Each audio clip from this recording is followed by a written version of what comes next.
Though it remains unclear why such a skull would be found on your planet, its presence reveals all too much about the Predacon which Megatron recently sent in pursuit of us.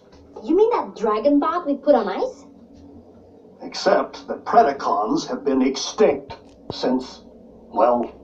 Since before most life began on Cybertron. They're like Earth's dinosaurs.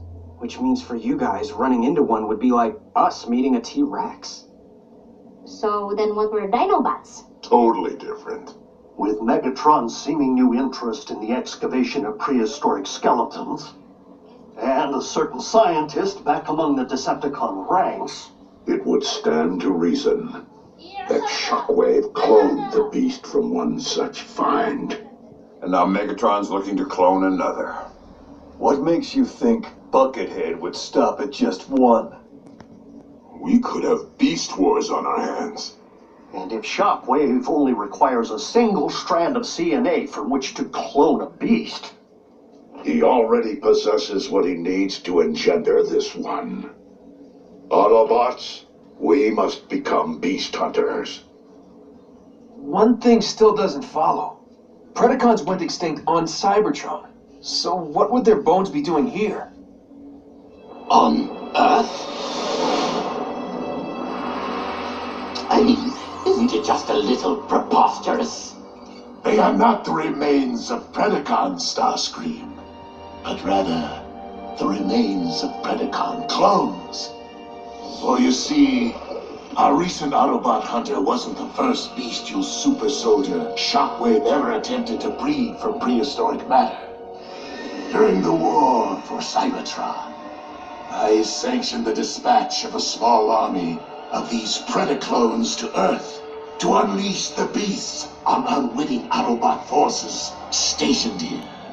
Once they accomplished their mission, the surviving Predacons held sentinel on this very world for ages to come, guarding the energon reserves they had managed to secure while awaiting my arrival. Of course, our reunion here was much delayed, and it would seem we lost the beasts to the ravages of time. But not their endomatter, from which I am logically able to extract their very CNA. Another scavenger hunt. How logical would it really be to locate all the dusty remains of your former pets? You are not suggesting that I would send my creations to a distant planet without first having them microchipped? Well, I was. But, seriously, you did?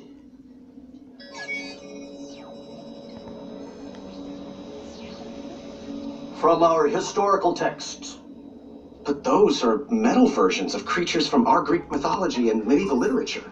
Not dinosaurs.